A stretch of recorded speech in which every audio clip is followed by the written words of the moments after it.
വിമാനത്താവളങ്ങളിൽ ground handling കൈകാര്യം ചെയ്യാൻ കരാറെടുത്ത ടർക്കിഷ് കമ്പനിയായ സെലബിയെക്കുറിച്ച് ഞെട്ടിക്കുന്ന വിവരങ്ങൾ പുറത്ത്.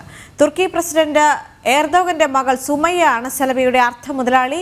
ഇവരുടെ ഭർത്താവാണ് പാകിസ്ഥാന് ഡ്രോണുകൾ കൈമാറുന്ന കമ്പനിയുടെ ഉടമ.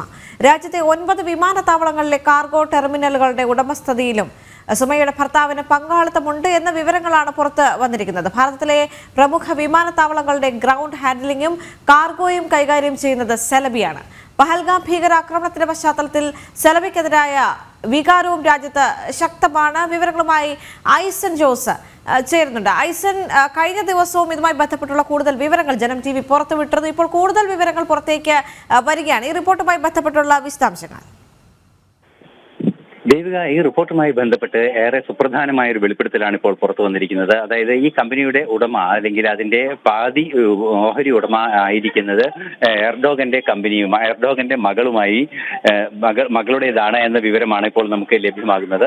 എർഡോഗന്റെ മകൾ, അതായത് ടർക്കിഷ് പ്രസിഡന്റ് തായിബ് എർഡോഗന്റെ മകളാണ് ഈ കമ്പനിയുടെ ഉടമസ്ഥ എന്നാണ് ഇപ്പോൾ നമുക്ക് ലഭ്യമാകുന്ന സൂചനകളിൽ നിന്ന് മനസ്സിലാക്കുന്നത്. പ്രധാന ഉടമസ്ഥാവകാശമുള്ള വ്യക്തി എന്ന് മനസ്സിലാക്കാൻ സാധിക്കുന്നത്. അതുപോലെ തന്നെ അവരുടെ ഭർത്താവിന്റെ ഉടമസ്ഥതയിലുള്ള സ്ഥാപനമാണ് ഭാരതത്തിന് ഈ ഡ്രോണുകളെല്ലാം, ഭാരതത്തിനെതിരെ പ്രയോഗിച്ച ഡ്രോണുകളെല്ലാം പാകിസ്ഥാന് നൽകിയത് എന്ന വിവരങ്ങളും വളരെ കൃത്യമായി പുറത്തു വരുന്നുണ്ട്. ഇത്തരത്തിൽ ഭാരതത്തിന്റെ സുരക്ഷാ രംഗത്തും അതുപോലെ തന്നെ സൈനിക രംഗത്തും എല്ലാം തന്നെ നിർണായകമായ ഇത്തരത്തിലുള്ള ആയുധ വിതരണം ഉൾപ്പെടെ നടത്തുന്ന ഒരു സ്ഥാപനം, അതുപോലെ തന്നെ തായിബ് എർഡോഗന്റെ, അതായത് ടർക്കിഷ് പ്രസിഡന്റിന്റെ മകളുടെ ഉടമസ്ഥതയിലുള്ള ഒരു കമ്പനി എന്ന നിലയിലെല്ലാം തന്നെ ഇത് ദുരൂഹമായി മാറുകയാണ്. ഈ കമ്പനിയുടെ പ്രവർത്തനങ്ങൾ എന്നത് ഏറെ ഗൗരവമർഹിക്കുന്ന ഒരു വിഷയമാണ്. മാത്രമല്ല 9ഓളം വിമാനത്താവളങ്ങൾ കാർഗോ ഹാൻഡ്ലിംഗിന്റെ ഭാഗത്ത് വളരെ കൃത്യമായ ഇടപെടൽ നടത്തുന്ന ഒരു സ്ഥാപനം കൂടിയാണിത്.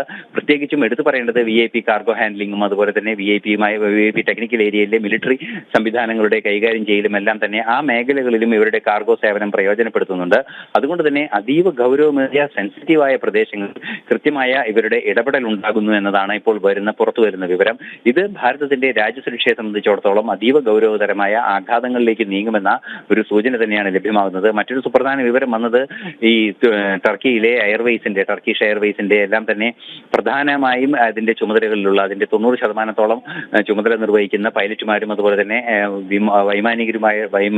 വ്യോമയാനവുമായി ബന്ധപ്പെട്ട മേഖലയിൽ പ്രവർത്തിക്കുന്നവരെല്ലാം തന്നെ അവിടുത്തെ എയർഫോഴ്സിൽ നിന്ന് വിരമിച്ചവരാണ്. അതുപോലെ തന്നെ എയർഫോഴ്സിൽ സേവനമനുഷ്ഠിച്ച പൈലറ്റുമാരും ഒക്കെയാണ് എന്നാണ് മനസ്സിലാക്കാൻ സാധിക്കുന്നത്. ഇതെല്ലാം തന്നെ അതീവ ഗുരുതരമായ സാങ്കേതിക പ്രശ്നങ്ങൾ, സാങ്കേതിക വിഷയങ്ങൾ ചോർത്തിയെടുക്കാനുള്ള സാധ്യത അവർക്ക് തുറന്നു കിട്ടുന്നു എന്ന ഒരു ആരോപണമാണ് നിലനിൽക്കുന്നത്. അതീവ ഗുരുതരമായി ഈ വിഷയത്തെ കൈകാര്യം ചെയ്യേണ്ടതുണ്ട്, അതീവ ഗൗരവമായി ഈ വിഷയത്തെ കൈകാര്യം ചെയ്യേണ്ടതുണ്ട് എന്ന് തന്നെയാണ് നിലവിലെ സൂചനകളിൽ നിന്നും നമുക്ക് മനസ്സിലാക്കാൻ സാധിക്കുന്നത്.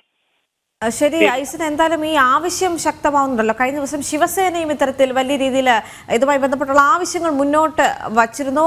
ഉടൻ തന്നെ ഇതുമായി ബന്ധപ്പെട്ട് ഈ ഒരു കമ്പനിയെ ഭാരതത്തിൽ നിന്ന് എല്ലാ നിലവിലുള്ള ചുമതലകളിൽ നിന്നും മാറ്റണമെന്ന് ശിവസേനയും ശക്തമായി ആവശ്യപ്പെട്ടിട്ടുണ്ടല്ലോ. രാഷ്ട്രീയ പാർട്ടികളുടെ ഭാഗത്തു നിന്ന് ഇത്തരത്തിലുള്ള പ്രതികരണങ്ങൾ വന്നു തുടങ്ങി എന്നതാണ് ഏറെ പ്രാധാന്യത്തോടെ നോക്കിക്കാണേണ്ടത്. ഇതിന്റെ ഒരു ജനകീയ സ്വഭാവമുണ്ട്. അതായത് നമുക്കറിയാവുന്നതാണ്, ഭാരതത്തിന് നേരെ പഹൽഗാം ആക്രമണം ഉൾപ്പെടെ നടത്തുക, അത്തരത്തിലുള്ള ഭീകരാക്രമണത്തിന് പിന്തുണ നൽകുന്ന ഒരു രാജ്യത്തിന് ഡ്രോണുകൾ നൽകി സഹായിക്കുക അല്ലെങ്കിൽ ആയുധങ്ങൾ നൽകി സഹായിക്കുക എന്ന് പറയുന്നത് ഏറെ ഗൗരവത്തോടെ നോക്കിക്കാണുന്ന ഒരു വിഷയമാണ്. അതുപോലെ തന്നെ ഇത്രയും തന്ത്രപ്രധാനമായ മേഖലകളിൽ ഏത് വിമാനത്താവളമായാലും അതൊരു സെൻസിറ്റീവ് ഏരിയയായി പ്രവർത്തിക്കുന്ന പ്രദേശമാണ്. അതുകൊണ്ട് തന്നെ അത്തരം തന്ത്രപ്രധാനമായ മേഖലകളിലെല്ലാം തന്നെ ഇവരുടെ സാന്നിധ്യം ഉണ്ടാകുന്നത് ആശങ്ക ജനിപ്പിക്കുന്ന ഒരു പശ്ചാത്തലമുണ്ട്. അതുകൊണ്ട് തന്നെയാണ് പല രാഷ്ട്രീയ സംഘടനകളും ഇത് ഗൗരവമേറിയ ഒരു വിഷയമാണെന്ന് ചൂണ്ടിക്കാണിക്കുന്നത്. ശിവസേന ഉൾപ്പെടെയുള്ള സംഘടനകൾ ഇവരെ അടിയന്തരമായി പുറത്താക്കണമെന്നൊരു ആവശ്യം മുന്നോട്ട് വയ്ക്കുകയും ചെയ്തിട്ടുണ്ട്.